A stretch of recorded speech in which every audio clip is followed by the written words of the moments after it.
اب میرے پیارے آقا صلی اللہ علیہ وسلم کے پیارے دیوانوں، حدیث مبارکہ میں ہے کہ آقا کریم صلی اللہ تعالی علیہ وسلم ماہ رمضان المبارک کا چاند جیسے ہی نظر آتا تو رسول اعظم صلی اللہ علیہ وسلم کا چہرہ فاق ہو جاتا، رنگ بدل جاتا چہرے کا۔ کیوں؟ کہیں ایسا نہ ہو کہ اس مہینے میں کوئی پریشانی آ جائے جس کی وجہ سے اس مہینے میں ہم صحیح طور پر عبادت نہ کر سکیں، تو ڈرتے تھے۔ اس خوف سے حضور کا چہرہ بدل جاتا تھا، چہرے کا رنگ بدل جاتا تھا۔ تو ہمیں بھی ڈرنا چاہیے کہ کہیں ایسا نہ ہو کہ اس ماہ مبارک میں جیسی بندگی کرنی چاہیے ویسی بندگی ہم سے نہ ہو، یہ خوف ہمارے اندر ہونا چاہیے۔ اور ایک حدیث شریف میں نے جب پڑھی تو یقین مانے کہ ایک عجیب کیفیت اس حدیث کے اندر، حدیث کو پڑھنے کے بعد محسوس ہوئی۔ آقا کریم صلی اللہ علیہ وسلم فرماتے ہیں جب ماہ رمضان کا چاند نظر آ جاتا ہے اور پہلی رات رمضان کی ہوتی ہے، اللہ اپنے بندوں پر رحمت کی نظر ڈالتا ہے، اور سرکار صلی اللہ علیہ وسلم فرماتے ہیں اللہ جس پر رحمت کی نظر ڈال دے اس کو عذاب نہیں دے گا۔ اب دیکھیے، ہم کچھ مسلمانوں کو ایسا بھی دیکھتے ہیں، کیا رمضان المبارک کا چاند نظر آیا اور پہلی رات آئی، بائک گھوم رہی ہے، ہوٹلوں پہ بیٹھے ہیں اور بس کوئی کیا گیم کھیل رہا ہے۔ یہ تو اللہ کا شکر ہے کہ اب بند ہو گیا، ورنہ کرکٹ ٹورنامنٹ رکھی جاتی تھی رمضان کی راتوں میں، کیرم کلب لگ جاتے ہیں، پیچھے بیٹ شروع ہو جاتی ہے۔ اس قوم کو اللہ کہاں سے عزت دے گا جو قوم اللہ کے رحمت والے مہینے کا استقبال کرنے کی بجائے اس کی توہین کرے۔ اگر میں آپ کو بتاؤں کہ اس مہینے کے احترام کا ثواب کیا ہے، ایک مجوسی تھا، آتش پرست پارسی،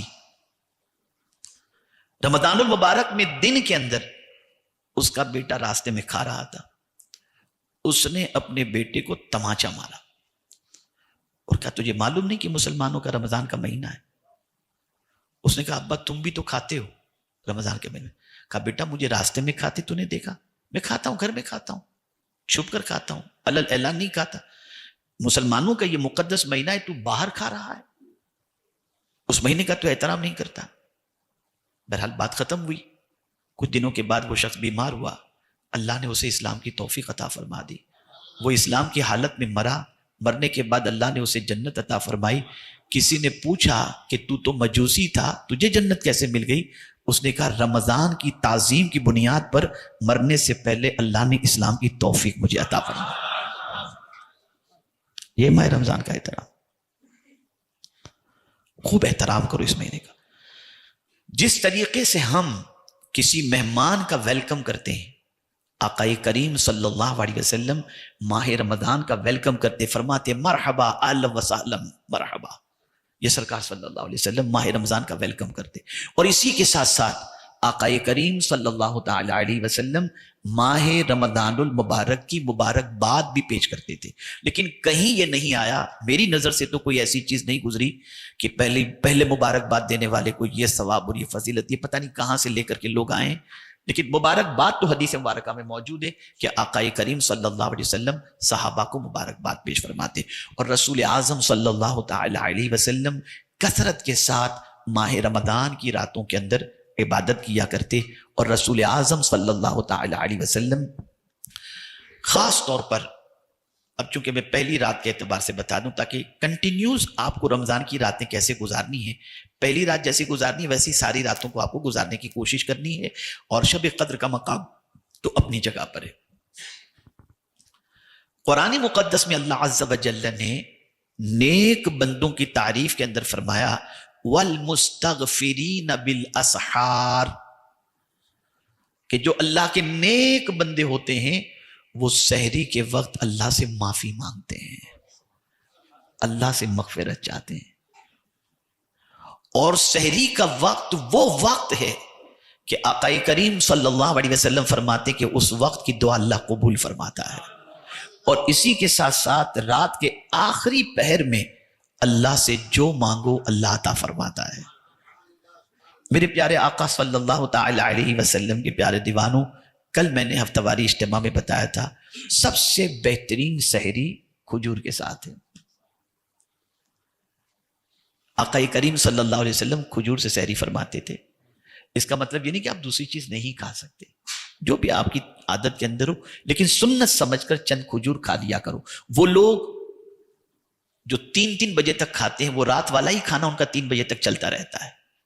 عشاء کے بعد سے، تراویح کے بعد سے شروع کرتے ہیں، تھوڑا تھوڑا تھوڑا، پھر واش روم گئے، پھر آئے، پھر تھوڑا، کہ پتہ نہیں کیا کیا کرتے تھے 3 بجے تک، اور پھر کھائے، پھر گھر پہ جا کے سوئے، سحری کے ٹائم پہ پانی پلاؤ، پانی پلاؤ، پیو، پھر سو گئے۔ یہ نہیں ہونا چاہیے، اس لیے کہ آقا کریم صلی اللہ علیہ وسلم نے اسپیشل سحری کے وقت کے حوالے سے فرمایا ہے سحری کے بارے میں کہ اس میں اللہ عز و جل نے برکت رکھی ہے۔ اب سحری کے معنی کیا ہوتا ہے؟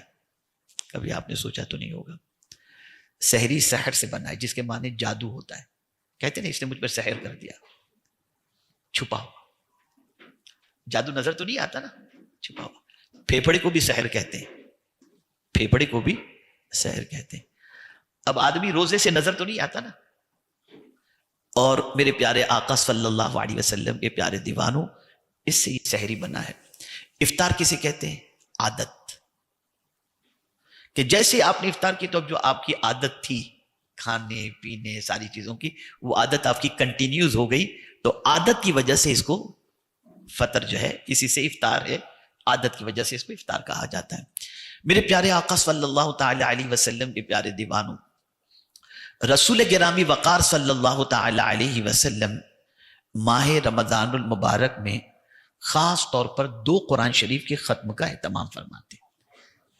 ایک ختم خود کرتے تھے، اور ایک ختم قرآن جبریل امین علیہ الصلوۃ والتسلیم حضور صلی اللہ علیہ وسلم کو قرآن سناتے تھے، اور جب جبریل امین علیہ الصلوۃ والتسلیم آ کر کے قرآن سناتے تھے تو سرکار صلی اللہ علیہ وسلم اتنے خوش ہوتے تھے کہ عام زمانے کے اندر، عام مہینوں کے اندر جو حضور کی سخاوت ہوتی نا، اس سے زیادہ حضور صلی اللہ علیہ وسلم سخاوت فرماتے تھے، بلکہ یہاں تک کہ تیز ہوا سے بھی زیادہ حضور صلی اللہ علیہ وسلم سخاوت فرماتے تھے۔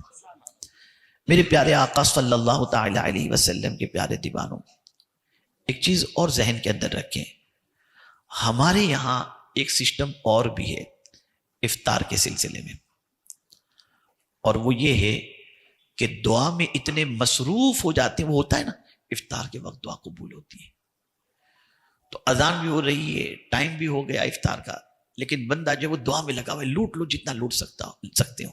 آقا کریم صلی اللہ علیہ وسلم نے ارشاد فرمایا، اس وقت تک یہ قوم خیر پر رہے گی جب تک یہ قوم افطار میں جلدی کرے گی۔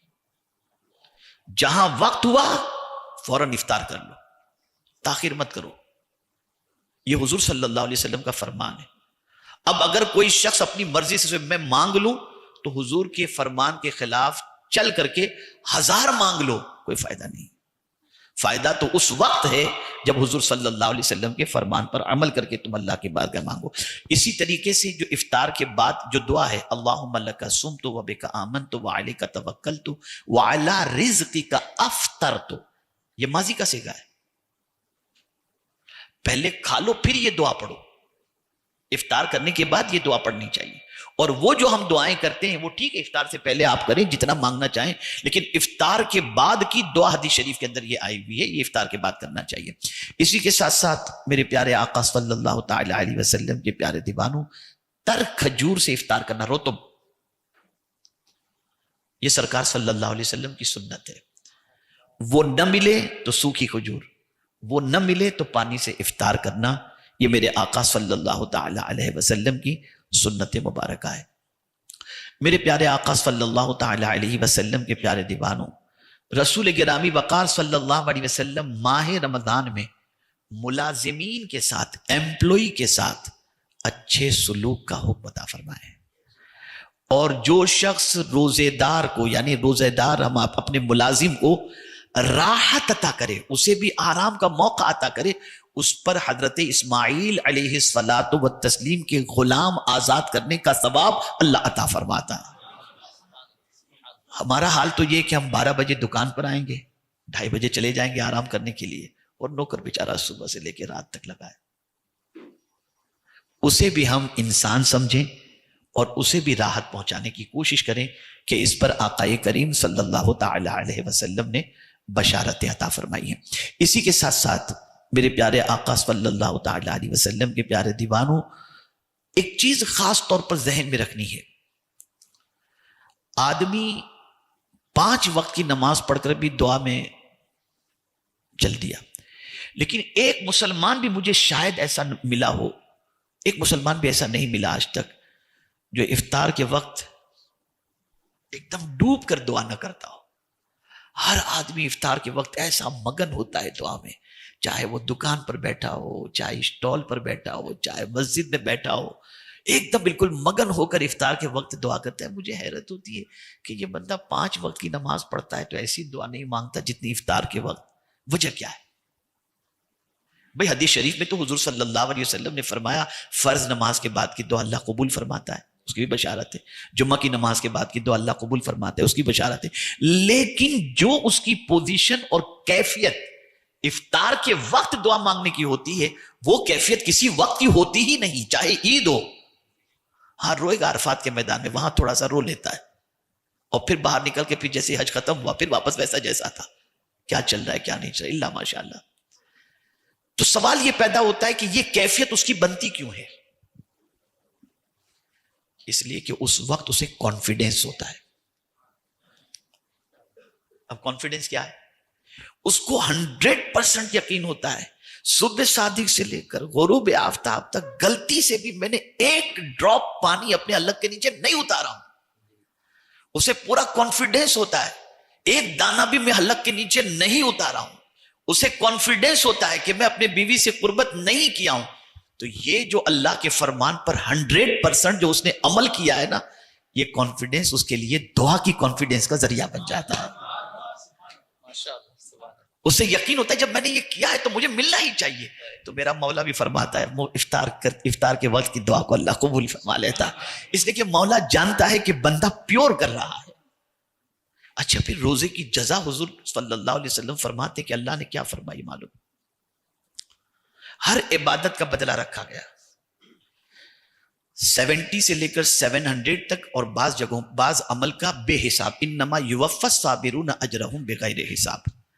لیکن جب بات روزے کی آئی تو قربان جائیے میرے رب کے ارشاد پر، حدیث قدسی ہے، اللہ فرماتا ہے الصوم لی، روزہ میرے لیے ہے، وَأَنَا أَجْزِي بِهِ، میں ہی اس کا بدلہ دوں گا۔ اور ایک حدیث میں یہ بھی ہے کہ الصوم لی وَأَنَا أُجْزَ بِهِ، کہ روزے رکھنے والے کو میں مل جاؤں گا۔ اس لیے توجہ چاہوں گا میں آپ کو، کتنی اہم عبادت کا مہینہ آ رہا ہے، کسی عمل میں پیورٹی اتنی نہیں ہے جتنی روزے میں پیورٹی ہے۔ نماز کو پڑھتے لوگ دیکھتے ہوں گے، حج کرتے ہوئے لوگ دیتے ہیں، زکوٰۃ کسی کو دیتے ہیں لینے والا دیکھتا ہے، روزے کے بارے میں آپ جانے خدا جانے، وضو کرتے کرتے پتہ نہیں کتنی آدمی پی لے، لیکن بندہ جانتا ہے خدا جانتا ہے۔ پھر اس کے علاوہ کمال کی بات یہ ہے کہ آدمی 11 مہینے تک اللہ کی نہیں سنتا،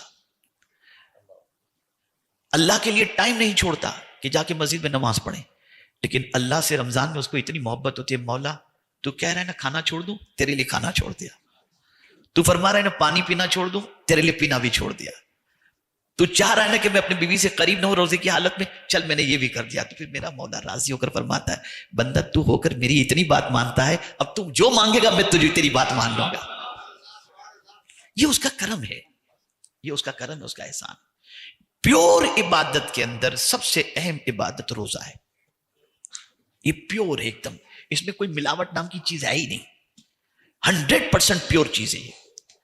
اور میرے پیارے آقا صلی اللہ تعالی علیہ وسلم کے پیارے دیوانوں، ایک جو خاص آج سمجھنے کی بات ہے وہ میں بات بتا دوں۔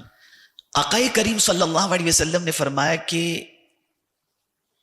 ماہ رمضان کے چاند ہوتے ہی شیطان قید کر، سرکش شیطان، جو بڑے بڑے شیطان ہیں نا، اللہ ان کو قید کر دیتا ہے تاکہ بندوں کو عبادت میں ڈیفیکلٹیز نہ ہو۔ لیکن ہم دیکھتے ہیں کہ اس مہینے میں بھی لوگ شیطنت کرتے ہیں، تو اس کی وجہ کیا ہے؟ تو اس کی وجہ یہ بیان کی گئی کہ بڑے بڑے شیطان قید کر دیے جاتے ہیں، وہ خارجی شیطان ہیں، اور کچھ داخلی شیطان ہیں جن کو ہمزاد کہا جاتا ہے، وہ انسان کے اندر ہوتے ہیں۔ اب اگر انسان ان داخلی شیطان کی شرارتوں کا شکار نہیں ہوتا تو وہ اپنے روزے کو خیریت سے گزار لیتا ہے۔ اور کبھی ایسا بھی ہوتا ہے کہ انسان ماہ رمضان کے علاوہ کے مہینوں کے اندر گناہوں کا اتنا عادی بن جاتا ہے کہ گناہ کے بغیر اس کی زندگی گزر ہی نہیں پاتی، تو بڑے شیطان تو قید کر دیے جاتے ہیں، لیکن اس کی جو عادت خراب ہے وہ مقدس مہینے میں بھی وہ ان عادتوں کا اظہار کرتا رہتا ہے۔ اس لیے میرے پیارے آقا صلی اللہ تعالی علیہ وسلم کے پیارے دیوانوں، جو نکتے کی بات عرض کر رہا ہوں، ڈریں وہ لوگ، گھبرائیں وہ لوگ جو ماہ رمضان المبارک میں بھی گناہ کرتے ہیں۔ ان کو خود کو سمجھ لینا چاہیے کہ وہ کیسے بن چکے ہیں۔ کسی سے فتویٰ لینے کی ضرورت نہیں، کسی سے فتویٰ۔ اگر رمضان المبارک کی راتوں میں پکچر دیکھ رہے ہیں، گناہ کر رہے ہیں، آوارگی کر رہے ہیں، کسی سے کچھ پوچھنے کی ضرورت نہیں، اپنے بارے میں خود ہی ڈیسائیڈ کر لیں کہ شیطان تو قید ہو گیا، تو ہم خود تو کہیں شیطان نہیں بن گئے۔ اور اگر کسی کی ایسی عادت اور ایسی زندگی بن چکی ہے تو میرے پیارے آقا صلی اللہ علیہ وسلم کے پیارے دیوانوں، اللہ ہی اس کے حال پر رحم